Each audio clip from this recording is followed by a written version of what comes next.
Hi, everybody. This is Mr. Berger again. Right now it is March 18th, and I'm recording this at 9:30. So I want to talk about point of view today, and it's something that we've discussed before. So let's define point of view. Point of view is, from a literary term, what it means is what does a character want within a situation. So, for example, you could say point of view in the beginning of the story when Meg and Charles Wallace and Calvin get together and they first get together. You could say Meg's point of view is that, and they're going to they're going to the house with the three witches. You can say Meg's point of view is that she is frightened of going to the house because it's haunted, and she doesn't know what's going on, but she does trust Charles Wallace. Now, Charles Wallace's point of view is that he actually trusts what's going on. He knows the three witches, and he knows there's something very good about what they're trying to do. Now, Calvin's point of view is that, well, he just met Meg and Charles Wallace, so he doesn't know really what's going on, except he has this compulsion to want to go to this house and be with them and meet them. And let's be honest, he's getting a little bit interested in Meg too. So that's his point of view. Okay, so I want to talk about point of view in chapter 7, and that chapter is The Man with Red Eyes. And let's talk about two different points of view within that. And your assignment is going to be to write about the two different points of view.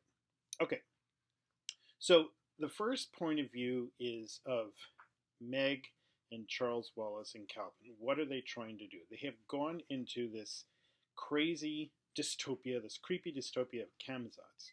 They're in there and they're working on trying to find Meg's father. They don't know where he is. They don't know what's going on, but they're in this. They're going deeper and deeper in, just on the trust that they're eventually going to uh, encounter Meg and Charles Wallace's father, Mr. Murray. So they encounter the man with red eyes. And I want you to tell me now so actually, let's get back up a second. So the man with red eyes has a point of view too. Okay, he wants something from the three kids. You could say that he has in his own place a perfectly rational point of view. He wants something which is very clear to him and which makes perfect sense. Now, what does he want? Okay, he's talking to these kids. And let's be honest, he doesn't need to keep talking to the kids. He can just, if he wanted to get them to do what he wants, Camazotz is a police state. Okay, Camazotz is a place where, we see the scene where the young boy who was not bouncing his ball correctly is bouncing it and then getting shot. So, if he wanted to do that to Meg, Calvin, and Charles Wallace, he very easily could have physically overpowered them. It's piece of cake. They're kids. But he doesn't. Instead, what he wants to do is convince them, and convince them of something. And why does he want to do that? Okay, why does he want them to? Why does he want to change their mind specifically? And it's a very interesting dynamic. Like, where is this coming from? What is his point of view? What?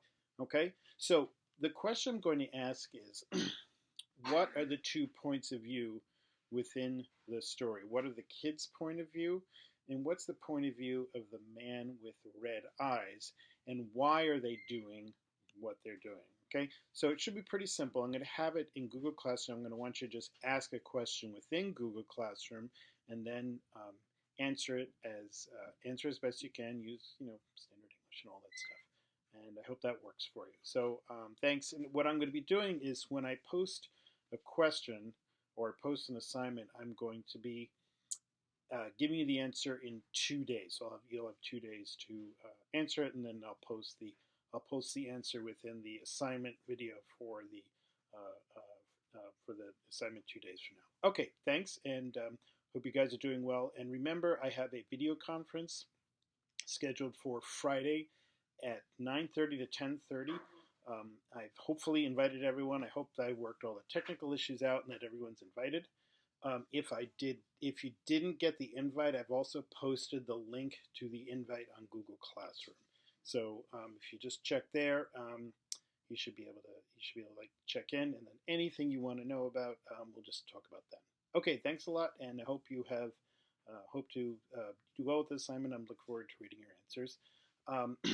Once you complete your answer, I'm going to give feedback for your answer right now. So anytime, hopefully every time you've posted something, I've given you feedback on it, and just pay attention to what I've done. And if you want to read, it'd be great if you would just redo your assignment and see if anything, if you can just improve what you've done. Thanks a lot. Bye-bye.